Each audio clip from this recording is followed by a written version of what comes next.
हमारे पास जो फीडबैक है उसमें बंगाल की जनता ने अपना भविष्य पहले चरण में ही तय कर लिया। कवि गुरु टैगोर, महान सुभाष चंद्र बोस और खुदीराम बोस की ये भूमि ने विकास को चुना है और नरेंद्र मोदी जी के नेतृत्व में भारत के विकास की जो यात्रा चल रही है उसमें बंगाल के प्रथम चरण के मतदाताओं ने स्पष्ट कर दिया है कि बंगाल भी उसमें जुड़ने जा रहा है। 16 जिलों की 52 सीटों पर 92.98% मत ये निश्चित रूप से बताता है कि दीदी जाने वाली है और भाजपा आने वाली है।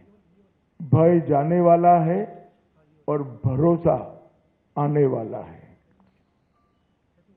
हमने कल देर रात तक हमारे सभी विधानसभा के कार्यकर्ताओं के साथ भारतीय जनता पार्टी बंगाल की टीम ने एक असेसमेंट करा है, जो पोलिंग हुई है ऐसा इसका, और मैं स्पष्ट रूप से आपको बताना चाहता हूं 152 सीटों में से 110 से ज्यादा सीटें भारतीय जनता पार्टी जीतने जा रही है।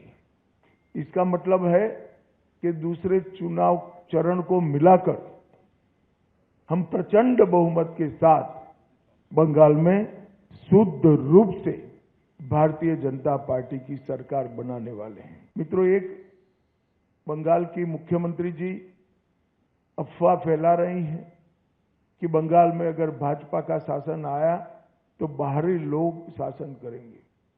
मैं दीदी को बताना चाहता हूं, दीदी बंगाल का अगला मुख्यमंत्री बंगाल में ही जन्म लेने वाला, बंगाली मीडियम में पढ़ा लिखा और बंगाली बोलने वाला होगा। इतना ही है कि आपका भतीजा नहीं होगा, वो भारतीय जनता पार्टी का कार्यकर्ता होगा। अगली सरकार बंगाल के ही भारतीय जनता पार्टी के कार्यकर्ता ने बनानी है। भारतीय जनता पार्टी की सरकार बंगाल में बनने के बहुत बड़े मायने, हमारी सबसे पहली प्रायोरिटी होगी कि बंगाल की महिलाओं को हम सुरक्षा प्रदान करें, उनको भय से मुक्त करें। जिस राज्य की महिला मुख्यमंत्री ये कहती हो कि 7 बजे के बाद महिलाओं को घर से निकलने की जरूरत क्या है, मैं मानता हूं उनको शासन करने का कोई अधिकार नहीं। मैं आज बंगाल की माताओं बहनों को आश्वस्त करना चाहता हूं कि 5 तारीख को भारतीय जनता पार्टी की सरकार बनने के बाद रात को 1 बजे भी छोटी सी बच्ची किशोरी स्कूटी लेकर निकलेगी, कोई गुंडा उसके सामने आंख उठाकर नहीं देख पाएगा।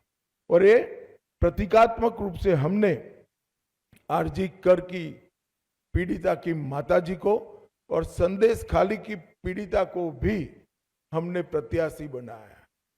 जो बंगाल के टीएमसी के गुंडों की विक्टिम थी, वो असेंबली में बैठकर ये गुंडों के खिलाफ कठोर प्रशासन के नियम बनाने का काम करेगी।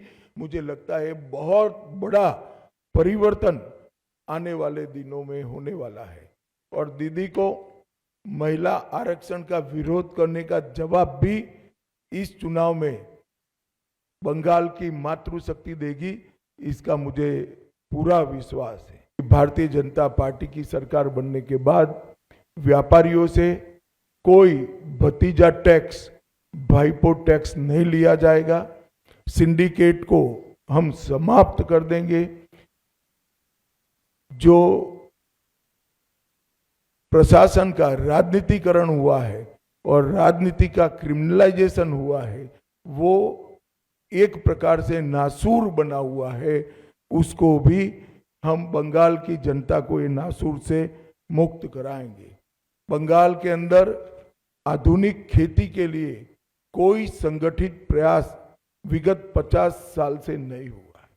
मां गंगा की कृपा जो कांप को ढोकर लाती है और पानी की उपलब्धता है, इसी के आधार पर यहाँ का किसान खेती करता है। आने वाले दिनों में हमने तय किया है कि किसान की खुशहाली के लिए यहाँ के सारे परंपरागत क्रॉप है, इसके बड़े रिसर्च सेंटर हम यहाँ पर बनाएंगे, चाहे आलू हो, चाहे धान हो, चाहे बंगाल की मालदा की मसूर आम हो, पान हो, इस सभी के लिए इसकी खेती को वैज्ञानिक तरीके से हम आगे बढ़ाएंगे। और एक भ्रष्टाचार प्रस्तापित इंस्टीट्यूशनलाइज करने का काम ममता बनर्जी ने किया है। 32 से ज्यादा घोटालों के माध्यम से 10,000 करोड़ से ज्यादा रुपयों का भ्रष्टाचार बंगाल में हुआ है। 10,000 करोड़ के रुपए।